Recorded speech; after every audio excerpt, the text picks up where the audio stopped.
Since I'm now legally able to drive the Conquest, I can finally drive to the gas station to give it some gas. Just kidding, I drove this thing around regardless of its legality.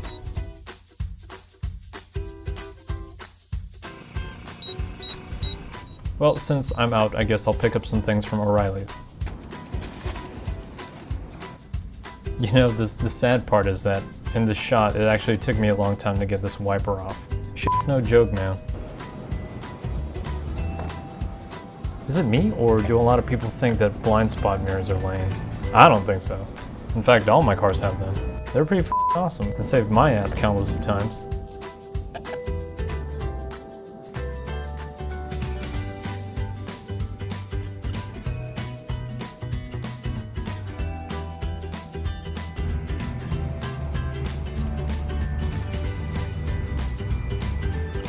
Now back to the shop for an oil change.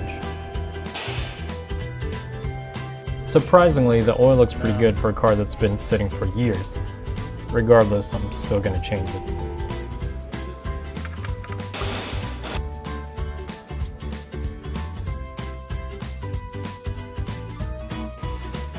Ugh, I hate spider webs.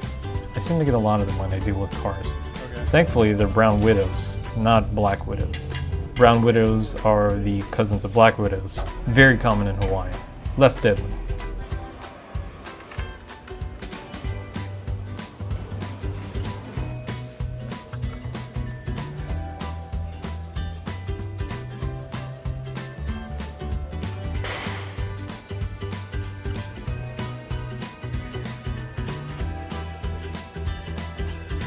Pro tip, make sure the seal is still on the filter and not stuck on the engine block.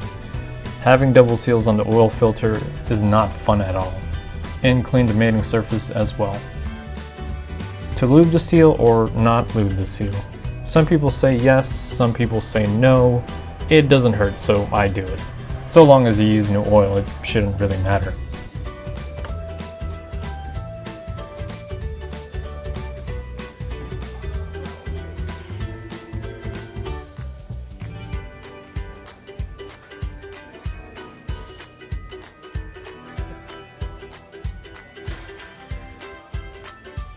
That's pretty good right there.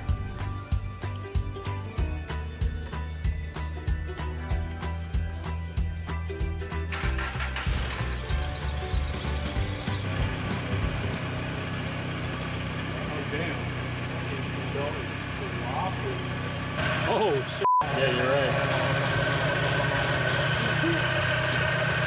Yeah.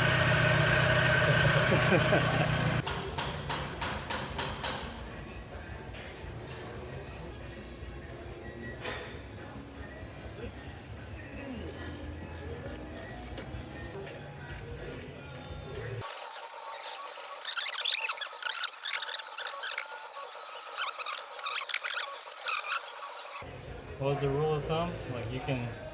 Normally once it hits 90 and it under tension, normally it's good. It's fine to me.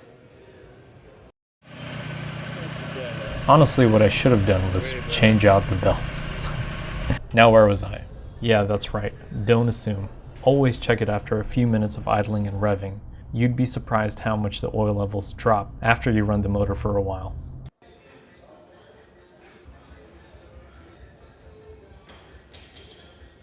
Good enough. And the final thing on my list for today, the transmission. The fact that it's slipping. I haven't inspected the trans yet, but it could just be that the fluid is low. Or, God forbid, needs a new torque converter. I'm really hoping it's an easy fix. My last ditch and only solution right now is to change out the filter, throw some new trans oil and some Lucas stabilizer and just hope for the best. This is the first time I've ever changed out automatic transmission fluids, so bear with me. So I jacked the car up, and underneath the transmission I found a black pan similar to an oil pan but without a drain bolt that's being held up by numerous 10mm bolts. It had no drain plug of any sort, and I was told in order to drain it you just gotta remove the pan. I find that really silly. Why wouldn't they add a freaking drain bolt to this thing? This right here is the filter. There's a ton of bolts here. One thing to note is that these two are 10 millimeters while the rest is 8, I think, and they're long as f.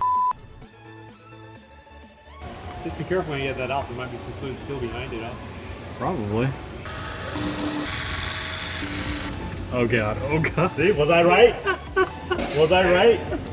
Damn it, Noel. You never listen to me.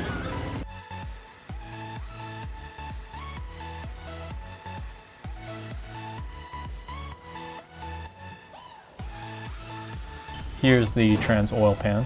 Remove the old gasket and clean this up as best as possible.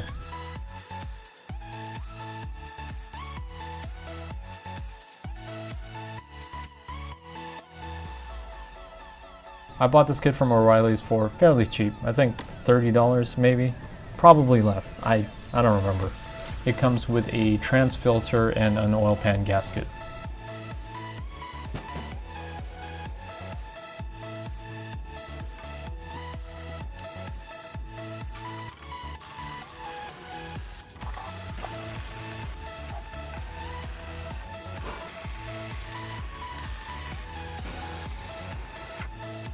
Since there's no fill plug that I know of, I was told to put the Lucas stabilizer on the pan first before fitting it back on.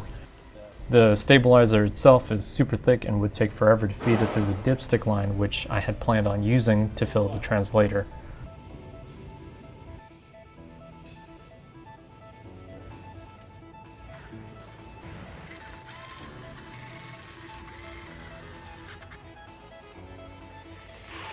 O'Reilly's recommended 7.3 quarts of trans fluid. And after you put all the oil in, you're supposed to run the car and cycle through all your gears a couple of times.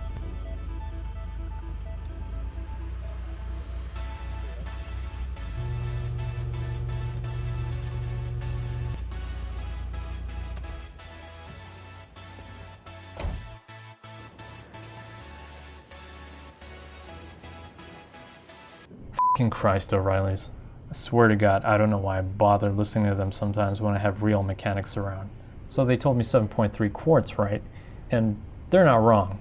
It's just that they didn't tell me that 7.3 is the total fill capacity. Total fill capacity is for when you do a straight up rebuild of the trans. Now what they should have gave me was the initial fill capacity. Initial fill capacity is what I did. Drop the pan, change the filter, and fill it up. Honestly though, it's my fault for not specifying to the O'Reilly's worker what I was doing. It's also my fault for not double checking with the real mechanics. So what to do now? Am I going to pull the pan out? Hell no. Am I going to rig up something to suck out the excess oil? You f***ing know it. That there is the self-brake bleeding kit. We're now using it to suck out the excess trans oil.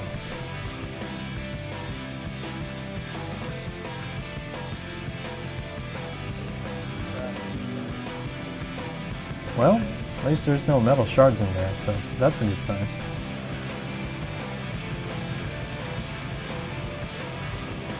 That's what I want to see. So what, did that fix the trans slippage? F*** yes it did.